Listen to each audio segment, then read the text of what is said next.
ఓం శాంతి. ఈరోజు బాబా యొక్క అవ్యక్త మహావాక్యాలని విందాము.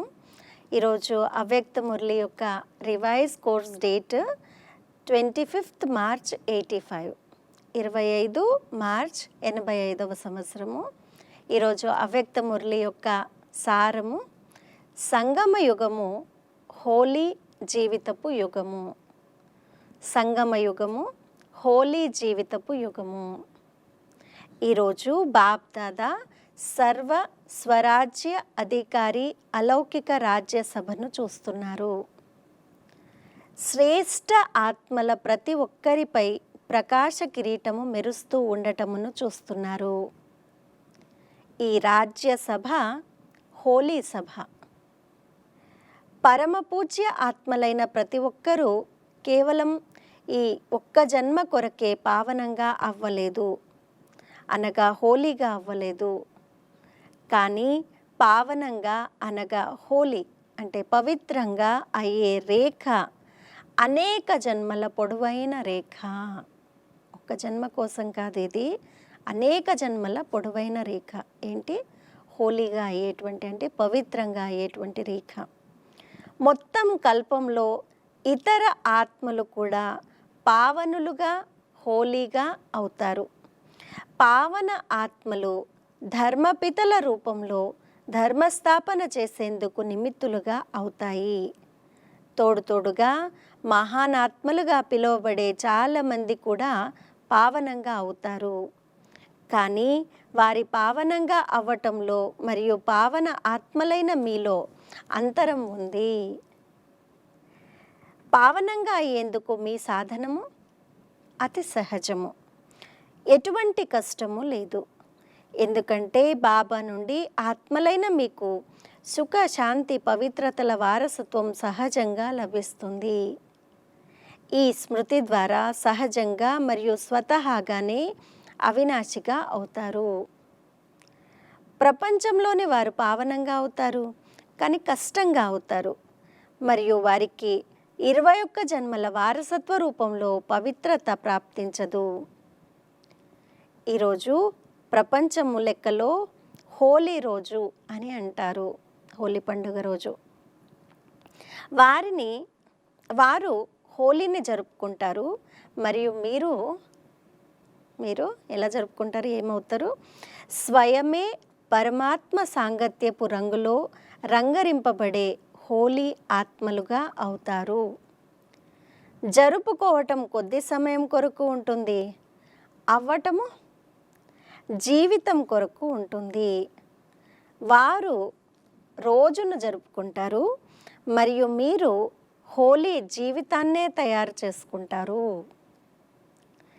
ఈ సంగమ యుగము హోలీ జీవిత యుగము, పవిత్ర జీవిత యుగము. మరి రంగులో రంగరింపబడ్డారు అనగా తొలగించుకునే అవసరం లేని అవినాశి రంగు పడింది. సదాకాలం కొరకు బాబా సమానంగా అయ్యారు. సంగమ యుగంలో నిరాకార బాబా సమానంగా కర్మాతీత స్థితిని, నిరాకారి స్థితిని అనుభవం చేస్తారు. మరియు 21 జన్మలు బ్రహ్మబాబా సమానంగా సర్వగుణ సంపన్నమైన సంపూర్ణ నిర్వికారి శ్రేష్ఠ జీవితం సమానంగా అనుభవం చేస్తారు. కనుక మీ హోలీ ఏమిటంటే సాంగత్యపు రంగులో బాబా సమానంగా అవ్వటము. కనుక సమానంగా తయారు చేసే అటువంటి దృఢమైన రంగు ఉండాలి. ఇటువంటి హోలీని ప్రపంచంలో ఎవరైనా ఆడతారా? బాబా సమానంగా తయారు చేసే హోలీని ఆడేందుకు వస్తారు. బాబా సమానంగా తయారు చేసే హోలీని ఆడేందుకు వస్తారు. బాబా ద్వారా ప్రతి ఆత్మపై రకరకాలైన ఎన్ని అవినాశి రంగులు పడతాయి.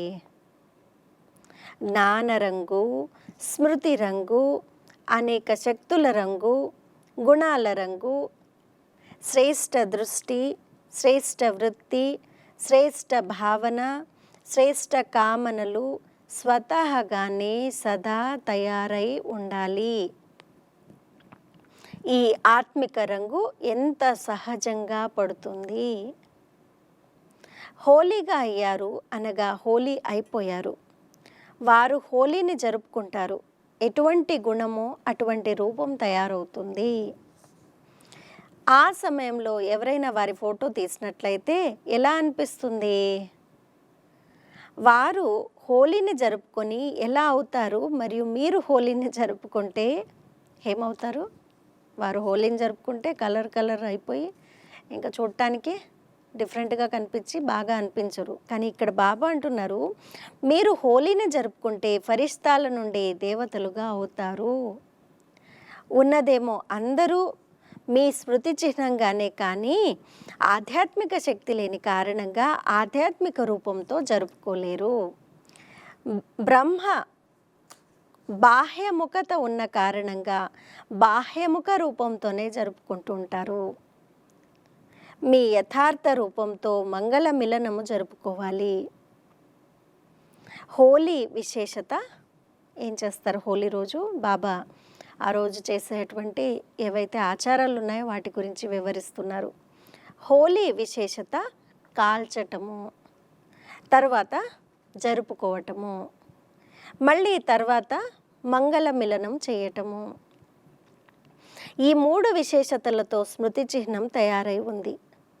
ఎందుకంటే మీరందరూ హోలీగా అయ్యేందుకు ముందుగా పాత సంస్కారాలు, పాత స్మృతులు అన్నింటినీ యోగాగ్నితో కాల్చారు. అప్పుడే సాంగత్యపు రంగులో హోలీని జరుపుకున్నారు. అనగా బాబా సమానంగా సాంగత్యపు ప్రభావంను వేశారు. ఎప్పుడైతే బాబా సాంగత్యపు రంగు పడుతుందో అప్పుడు ప్రతి ఆత్మ పట్ల విశ్వంలోని సర్వాత్మలు పరమాత్మ పరివారంగా అవుతారు. పరమాత్మ పరివారమైన కారణంగా ప్రతి ఆత్మ పట్ల శుభకామన స్వతహాగానే న్యాచురల్ సంస్కారంగా తయారవుతుంది. కనుక సదా పరస్పరంలో మంగళ మిలనమును జరుపుకుంటుంటారు. శత్రువైనా కానీ, ఆసురీ సంస్కారాలు కలవారైనా కానీ వారిపై కూడా ఈ ఆత్మిక మంగళ మిలనం ద్వారా పరమాత్మ రంగు అనే చుక్కలను చల్లుతారు. ఎవరైనా మీ వద్దకు వస్తే ఏం చేస్తారు? అందరినీ దగ్గరికి తీసుకోండి, అనగా అందరినీ శ్రేష్ఠ ఆత్మగా భావించి దగ్గరకు తీసుకోండి. మీరు బాబా పిల్లలు. ఈ ప్రేమ మిలనము, శుభభావన మిలనము ఆ ఆత్మలకు కూడా పాత విషయాలను మరిపింపచేస్తుంది. మీరు కూడా ఉత్సాహంలోకి వస్తారు. కనుకనే ఉత్సవం రూపంలో స్మృతి చిహ్నాన్ని తయారు చేశారు. కనుక బాబాతో హోలీని జరుపుకోవటము అనగా అవినాశి ఆత్మిక రంగులో బాబా సమానంగా అవ్వటము. వారైతే ఉదాసీనంగా ఉంటారు కనుక సంతోషాన్ని పొందటం కోసం ఈ రోజును పెట్టుకున్నారు. హోలీ రోజు అట్లీస్ట్ కలర్స్ చల్లుకొని మంగళ విలనం చేసుకొని సంతోషంగా ఉందామని అనుకున్నారు. మీరైతే ఎల్లప్పుడూ సంతోషంలో ఆడుతూ పాడుతూ అమితానందాలను జరుపుకుంటుంటారు. ఏమైంది, ఎందుకైంది, ఎలా అయింది అన్న ఈ తికమకలో ఎవరైతే ఎక్కువగా ఉంటారో వారు అమితానందంలో ఉండలేరు. మీరు త్రికాలదర్శులుగా అయ్యారు కనుక ఇక ఏంటి, ఎందుకు, ఎలా అన్న ఈ సంకల్పాలు తలెత్తజాలవు. ఎందుకంటే 3 కాలాలు తెలుసు. ఎందుకయింది, ముందుకు వెళ్ళేందుకు పరీక్ష అన్నది తెలుసు. ఎందుకయింది? నథింగ్ న్యూ కనుక ఏమైంది అన్న ప్రశ్నే ఉండదు. మరి ఇంకో ప్రశ్న వస్తుంది, ఎలా అయింది? ఒకటైతే బాబా అన్నారు ఎందుకయింది అని నన్ను అడగటము. ఎందుకయింది దానికి ఆన్సర్ నథింగ్ న్యూ. ముందు ఏదైతే జరిగిందో అదే జరుగుతోంది. ఎలా అయింది? మాయ ఇంకా దృఢంగా తయారు చేసేందుకై వచ్చింది మరియు పోయింది. కనుక త్రికాలదర్శి స్థితి కలవారు ఇందులో తికమక పడరు. ప్రశ్నతో పాటుగా రెస్పాండ్ ముందు వస్తుంది. ఎందుకంటే త్రికాలదర్శులు. పేరేమో త్రికాలదర్శి, కానీ ఎందుకయింది, ఎలా అయింది అని వర్తమానాన్ని కూడా తెలుసుకోలేనట్లయితే వారిని త్రికాలదర్శి అని ఎలా అంటారు? అనేక సార్లు విజయులుగా అయ్యారు మరియు అయ్యేవారు కూడా. మేము బ్రాహ్మణుల నుండి ఫరిష్తాలుగా, ఫరిష్తాల నుండి దేవతలుగా అయ్యేవారిమి అని పాస్ట్ మరియు ఫ్యూచర్లు కూడా తెలుసు. గతము మరియు భవిష్యత్తు కూడా. నేటి మరియు రేపటి విషయము. ప్రశ్న సమాప్తం అయిపోయి ఫుల్ స్టాప్ వచ్చేస్తుంది. హోలీ అన్న దాని అర్థమే హోలీ అంటే గతం, గతః. ఇలా బిందువును పెట్టడం వస్తుంది కదా, ఇది కూడా హోలీ అర్థము. అంటే హోలీ యొక్క అర్థాలు గతం, గతః. హోలీ అంటే పవిత్రత, హోలీ అంటే పండుగలు కలర్లు జల్లుకోవడము. అన్నిటికీ బాబా 3 రకాల అర్థాలను తెలియజేస్తున్నారు హోలీ అనే పదానికి. ఇది కూడా హోలీ అర్థము. గతం, గతః అని ఫుల్ స్టాప్ పెట్టడం కూడా హోలీ అర్థము. కాల్చే హోలీ కూడా వస్తుంది. రంగులో రంగరింపబడే హోలీ కూడా వస్తుంది. మరియు బిందువును పెట్టే హోలీ కూడా వస్తుంది. మంగళ మిలనమును జరుపుకునే హోలీ కూడా వస్తుంది. 4 రకాల హోలీ వస్తుంది కదా. ఏమేం చెప్పారు? కాల్చే హోలీ, కామదహనము అని అంటారు కదా, మన సైడు కామಣ್ణ పండుగ అంటారు. సో అది కూడా కాల్చే అటువంటి హోలీ. రెండో రోజు జరుపుకునేటువంటి హోలీలో ఫస్ట్ ఏం చేస్తారు? రంగులు రంగరింపబడే హోలీ, బిందువును పెట్టే హోలీ, ఫుల్ స్టాప్, గతం, గతః అని గడిచిపోయిన వాటిని. ఇంకొకటి ఏమంటున్నారు? మంగళ మిలనమును జరుపుకునే హోలీ. 4 రకాల హోలీ వస్తుంది కదా. ఒకవేళ ఒక్క రకమైన తక్కువైనట్లయితే ప్రకాశ కిరీటం సరిగ్గా ఫిక్స్ అవ్వదు, పడిపోతుంటుంది. కిరీటము టైట్గా లేనట్లయితే పడిపోతూ ఉంటుంది కదా. 4 రకాల హోలీని జరుపుకోవటంలో పాస్ అయ్యారా? బాబా సమానంగా అవ్వాలంటే బాబా సంపన్నులు కూడా మరియు సంపూర్ణులు కూడా. పర్సెంటేజ్ స్థితి కూడా ఎంతవరకు? ఎవరి పైనైతే స్నేహం ఉంటుందో స్నేహితుని సమానంగా అవ్వటంలో కష్టం ఉండదు. బాబాకు సదా స్నేహితులైతే సదా సమానంగా ఎందుకు అవ్వరు? సహజం కదా. సదా హోలీ మరియు హ్యాపీగా ఉండే హోలీ హంసలందరికీ ఉన్నతోన్నతమైన బాబా సమానంగా హోలీగా అయ్యేందుకు అవినాశి అభినందనలు ఇస్తున్నారు. సదా బాబా సమానంగా అయ్యేందుకు, సదా హోలీ యుగంలో అమితానందాలను పొందేందుకు అభినందనలు ఇస్తున్నారు. సదా హోలీ హంసలుగా అయ్యి జ్ఞానరత్నాలతో సంపన్నంగా అయ్యేందుకు అభినందనలు ఇస్తున్నారు. ఎన్ని రకాల అభినందనలు బాబా యాద్ ప్యార్లో తెలుపుతున్నారు చూడండి. సర్వ రంగురంగులలో రంగరింపబడిన పూజ్య ఆత్మగా అయ్యేందుకు అభినందనలు ఇస్తున్నారు. సదాకాలమునకు అభినందనలు కూడా మరియు ప్రియ స్మృతులు కూడా. మరియు సదాకాలమునకు సేవాధారి అయిన బాబా యొక్క యజమానులైన పిల్లలకు నమస్తే కూడా. కనుక ప్రియ స్మృతులు మరియు నమస్తే. అలా హోలీగా తయారు చేసేటువంటి మాత్పిత బాప్ దాదాకు కూడా నమస్తే, ప్రియ స్మృతులు మరియు గుడ్ మార్నింగ్. ఈరోజు మలేషియా గ్రూప్ ఉంది. బాబా ఎదురుగా ఫారినర్స్ ఒక్కొక్క గ్రూప్ వాళ్ళు ఒక్కొక్క వారం కలుస్తున్న మురళీలను వింటున్నాము. సో ఈరోజు మలేషియా వారు ఉన్నారు. South east. మేము ఎక్కడెక్కడికో చెల్లా చెదరైపోయాము అని అందరూ భావిస్తున్నారు. పరమాత్మ పరివారం యొక్క స్టీమర్ నుండి దిగి ఎక్కడెక్కడో మూలాలకు వెళ్ళిపోయారు. సంసార సాగరంలో మునిగిపోయారు. ఎందుకంటే ద్వాపరంలో ఆత్మిక భావమునకు బదులుగా శరీర భావనమనే బాంబు తగిలింది. రావణుడు బాంబు వేశాడు కనుక స్టీమర్ విరిగిపోయింది. పరమాత్మ పరివారం యొక్క స్టీమర్ విరిగిపోయింది. ఎక్కడ ఆధారం దొరికితే అక్కడకు వెళ్ళిపోయారు. మునిగిపోయే వారికి ఏదైనా ఆధారం దొరుకుతుందంటే తీసుకుంటారు కదా. మీకందరికీ కూడా ఏ ధర్మము, ఏ దేశం నుండి కాస్తంత ఆధారం దొరికిందో అక్కడకు చేరుకున్నారు. అంటే భారతవాసి ఆత్మలు చాలామంది మలేషియాలో ఉంటారు కదా.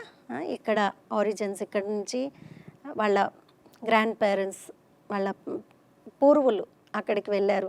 కాబట్టి బాబా అంటున్నారు, ఏ ధర్మము, ఏ దేశం నుండి కాస్తంత ఆధారం దొరికిందో భారతదేశం నుండి అక్కడికి చేరుకున్నారు. బాబా ఎదురుగా భారతదేశానికి వచ్చి కూర్చున్నారు. కానీ సంస్కారం అయితే అదే కదా. కనుక ఇతర ధర్మాలలోకి వెళ్ళినా కూడా మీ వాస్తవిక ధర్మం యొక్క పరిచయం లభించటంతోటే వచ్చి చేరుకున్నారు. మొత్తం విశ్వంలో వ్యాపించారు. ఇలా విడిపోవడం కూడా కళ్యాణకారి అయ్యింది. అనేక ఆత్మలను ఒకరు బయటకు తీసే కార్యమును చేశారు. విశ్వంలో పరమాత్మ పరివారపు పరిచయమును ఇచ్చేందుకై కళ్యాణకారిగా అయ్యారు. అందరూ ఒకవేళ భారతదేశంలోనే ఉన్నట్లయితే ఏమవుతుంది? విశ్వంలో సేవ ఎలా జరుగుతుంది? కనుక మూలలకు చేరుకున్నారు. అన్ని ముఖ్య ధర్మాలలోకి ఎవరో ఒకరు చేరుకున్నారు. ఒక్కరు వచ్చినా కానీ మీరు తమ తోటి వారిని కూడా తప్పకుండా మేల్కొల్పుతారు. తప్పిపోయిన పిల్లలను 5000 సంవత్సరాల తర్వాత చూస్తుంటే బాబ్దాదాకు కూడా సంతోషంగా ఉంటుంది. మీకందరికీ సంతోషం కలుగుతుంది కదా. చేరుకున్నారు, కలుసుకున్నారు కదా. మలేషియాకు చెందిన విఐపి ఎవ్వరూ ఇప్పటి వరకు రాలేదు. సేవా లక్ష్యంతో వారిని కూడా నిమిత్తులుగా చేయాల్సి ఉంటుంది. వారు సేవలో తీవ్రగతికి నిమిత్తులుగా అవుతారు. కనుక వారిని పూజ్య ఆత్మలైన మీరెక్కడ, మాయలో ఇరుక్కుపోయిన వారెక్కడా? బాబా గురించి తెలియని వారికి కూడా పరిచయమును ఇవ్వాలి కదా. సింగపూర్లో కూడా ఇప్పుడు వృద్ధి జరుగుతుంది. ఎక్కడికైతే బాబా యొక్క అనన్య రత్నాలు చేరుకున్నాయో రత్నాలనే వెలికి తీస్తాయి. ధైర్యాన్ని పెట్టి సేవలో లగ్నంతో ఉన్నతి చెందుతున్నారు. కనుక కష్టానికి ఫలము శ్రేష్టంగానే లభిస్తుంది. తమ పరివారమును ఒక చోటికి చేర్చాలి. పరివారం నుండి చెల్లాచెదురైపోయిన వారు మరలా పరివారమునకు చేరుకుంటే ఎంతో సంతోషంగా ఉంటుంది. హృదయపూర్వకంగా ధన్యవాదాలను గానం చేస్తారు. కనుక వారు కూడా పరివారమునకు వచ్చి ఎన్ని ధన్యవాదాలను గానం చేస్తారు కదా. నిమిత్తులై బాబా వారిగా తయారు చేశారు. సంగమ యుగంలో ధన్యవాదాలతో కూడిన మాలలు చాలా పడతాయి. అచ్చా, ఈరోజు అవ్యక్త మహావాక్యాలు. అఖండ మహాదానులుగా అవ్వండి, అఖండ మహాదానులుగా అవ్వండి. ఇవి అవ్యక్త మురళిలో తీసినటువంటి పాయింట్స్. దేని గురించి? అఖండ మహాదానులుగా అవ్వండి అనే టాపిక్ పైన. మహాదాని అనగా లభించిన ఖజానాలను స్వార్థం లేకుండా సర్వాత్మలకు ఇచ్చేవారు. నిస్వార్థి అయిన స్వయం యొక్క స్వార్థం నుండి దూరంగా ఉన్న ఆత్మయే మహాదానిగా అవ్వగలదు. ఇతరుల సంతోషంలో స్వయం సంతోషాన్ని అనుభవం చేయటం కూడా మహాదానిగా అవ్వటము. ఏ విధంగానైతే సాగరం సంపన్నము, తరగనిది, అఖండమో అలా పిల్లలైన మీరు కూడా మాస్టర్లు, అఖండమైన తరగని ఖజానాలకు యజమానులు. కనుక ఖజానాలు ఏవైతే లభించాయో వాటిని మహాదానులుగా అయ్యి ఇతరుల కొరకు కార్యంలో వినియోగిస్తూ ఉండండి. సంబంధంలోకి వచ్చే భక్త ఆత్మలు కానీ లేక సాధారణ ఆత్మలు కానీ వీరికి భక్తి ఫలం లభించాలి అని వారి గురించి ఇదే లగనము ఉండాలి. ఎంతగా దయాహృదయులుగా అవుతారో అంతగా భ్రమిస్తున్న ఆత్మలకు సహజ మార్గమును తెలియజేస్తారు. మీ వద్ద అన్నింటికన్నా అతిపెద్ద ఖజానా అయిన సంతోషం ఉంది. మీరు ఈ సంతోషపు ఖజానాను దానం చేస్తూ ఉండండి. ఎవరికైతే సంతోషాన్ని ఇస్తారో వారు పదే పదే మీకు ధన్యవాదాలను చెప్తారు. దుఃఖిత ఆత్మలకు సంతోషాన్ని దానంగా ఇచ్చినట్లయితే మీరు మీ గుణాలను గానం చేస్తారు. ఇందులో మహాదానులుగా అవ్వండి. సంతోష ఖజానాను పంచండి. మీ తోటివారిని మేల్కొల్పండి. దారి చూపించండి. ఇప్పుడు సమయ ప్రమాణంగా మీ ప్రతి కర్మేంద్రియం ద్వారా మహాదానిగా లేక వరదానిగా అవ్వండి. మస్తకం ద్వారా సర్వులకు స్వస్వరూపము స్మృతిని కలిగించండి. నయనాల ద్వారా స్వదేశము మరియు స్వరాజ్యం యొక్క మార్గాన్ని చూపించండి. నోటి ద్వారా రచయిత మరియు రచనల విస్తారమును స్పష్టం చేసి బ్రాహ్మణుల నుండి దేవతలుగా అయ్యే వరదానమును ఇవ్వండి. హస్తాల ద్వారా సదా సహజయోగిగా కర్మయోగిగా అయ్యే వరదానమును ఇవ్వండి. చరణ కమలాల ద్వారా ప్రతి అడుగులో ఫాలో ఫాదర్ చేసి ప్రతి అడుగులో పద్మాల సంపాదనను జమ చేసుకునే వరదానులుగా అవ్వండి.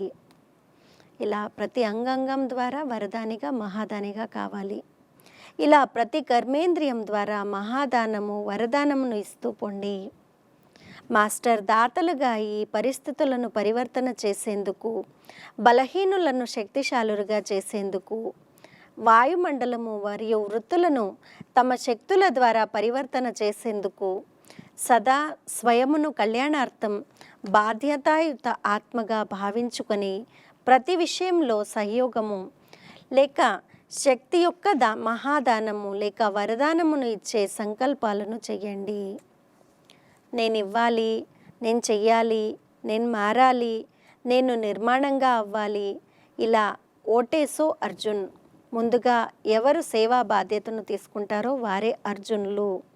అనగా దాత తనపు విశేషతను ధారణ చెయ్యండి.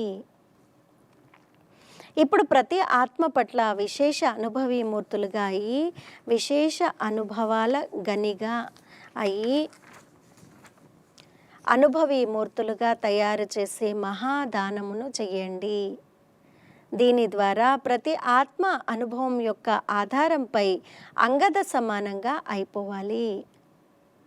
నడుస్తున్నాము, చేస్తున్నాము, వింటున్నాము, వినిపిస్తున్నాము ఇలా కాదు, కానీ అనుభవాల ఖజానాను పొందాము అన్న ఇటువంటి పాటను పాడుతూ సంతోషమనే ఉయ్యలలో ఊగుతూ ఉండండి. పిల్లలైన మీకు బాబా ద్వారా ఏ ఖజానాలైతే లభించాయో వాటిని పంచుతూ ఉండండి. అనగా మహాదానిగా అవ్వండి. సదా ఎవ్వరు వచ్చినా కానీ మీ భండారీల నుండి ఖాళీగా పోకూడదు. మీరందరూ బహుకాలపు సహచరులు మరియు బహుకాలపు రాజ్య అధికారులు కనుక అంతిమంలో బలహీన ఆత్మలకు మహాదానులుగా వరదానులుగా ఈ అనుభవాన్ని దానాన్ని మరియు పుణ్యమును చెయ్యండి. ఈ పుణ్యము అర్ధకల్పం కొరకు మిమ్మల్ని పూజనీయులు మరియు గాయన యోగ్యులుగా తయారు చేస్తుంది. మీరందరూ జ్ఞాన ఖజానాలతో సంపన్నమైన ధన దేవతలు. ఎప్పటి నుండైతే బ్రాహ్మణులుగా అయ్యారో అప్పటి నుండి జన్మసిద్ధ అధికారంగా జ్ఞాన ఖజానా, శక్తుల ఖజానా లభించింది. ఈ ఖజానాలను స్వయం కొరకు మరియు ఇతరుల కొరకు ఉపయోగించినట్లయితే సంతోషం ఎక్కువ అవుతుంది. ఇందులో మహాదానులుగా అవ్వండి.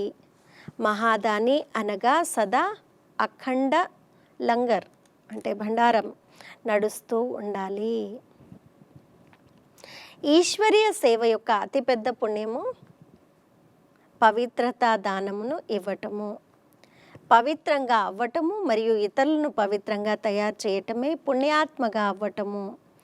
ఎందుకంటే ఏ ఆత్మనైనా ఆత్మహత్య మహాపాపం నుండి విడిపిస్తారు. అపవిత్రత, బాబా చూడండి ఎంత స్ట్రాంగ్ వర్డ్ యూజ్ చేస్తున్నారో, అపవిత్రత ఆత్మహత్య వంటిది, పవిత్రత ప్రాణదానం వంటిది. పవిత్రంగా అవ్వండి మరియు పవిత్రంగా చెయ్యండి. ఈ మహాదానమును చేసి పుణ్యాత్మగా అవ్వండి.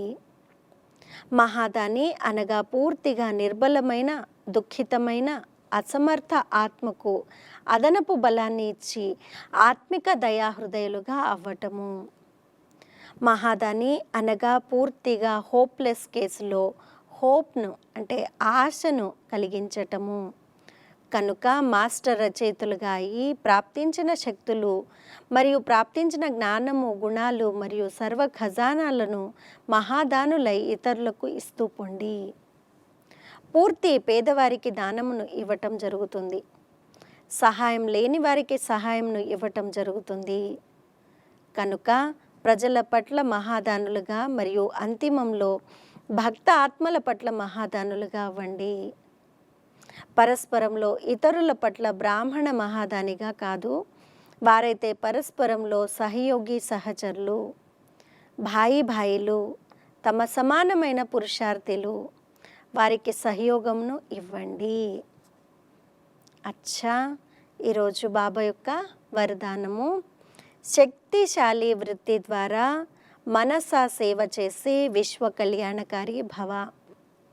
శక్తిశాలి వృత్తి ద్వారా మనసా సేవ చేసి విశ్వ కళ్యాణకారి భవ.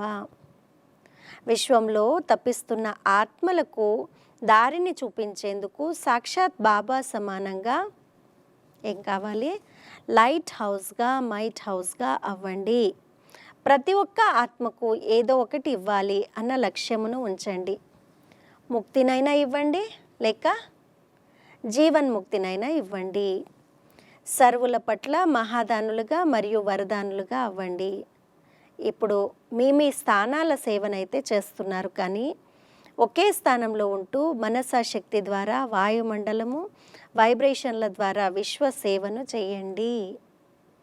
ఎటువంటి శక్తిశాలి వృత్తిని తయారు చేసుకోవాలంటే దాని ద్వారా వాయుమండలము తయారవ్వాలి. అప్పుడే విశ్వ కళ్యాణకారి ఆత్మ అని పిలువబడతారు. స్లోగన్, అశరీర స్థితి యొక్క ఎక్సర్సైజ్ మరియు వ్యర్థ సంకల్పాల రూపీ భోజనం యొక్క పథ్యం ద్వారా స్వయమును ఆరోగ్యవంతంగా చేసుకోండి. 2 రోజుల నుండి బాబా వ్యర్థ సంకల్పాల డయట్ గురించి మాట్లాడుతూ ఉన్నారు స్లోగన్లో. సో ఈరోజు స్లోగన్, అశరీర స్థితి యొక్క ఎక్సర్సైజ్ మరియు వ్యర్థ సంకల్పాల రూపీ భోజనం యొక్క పథ్యం ద్వారా స్వయమును ఆరోగ్యవంతంగా చేసుకోండి. ఈరోజు సూచన మురళిలో ఇవ్వటం జరిగింది, మధుబన్ నుండి రావటం జరిగింది. ఈరోజు ఈ మాసపు 3వ ఆదివారము అంతర్రాష్ట్రీయ యోగ దినము. రాజయోగి తపస్విలైన సోదరీ సోదరులందరూ సంఘటిత రూపంలో సాయంత్రం 6:30 నుండి 7:30 గంటల వరకు విశేషంగా యోగా అభ్యాసపు సమయంలో తమ ఆకారి ఫరిష్తా స్వరూపంలో స్థితులై భక్తుల పిలుపును వింటూ ఉపకారం చేయగలరు.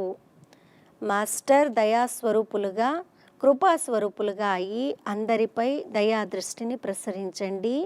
ముక్తి జీవన్ముక్తుల దానమును ఇవ్వండి. అచ్చా, ఓం శాంతి.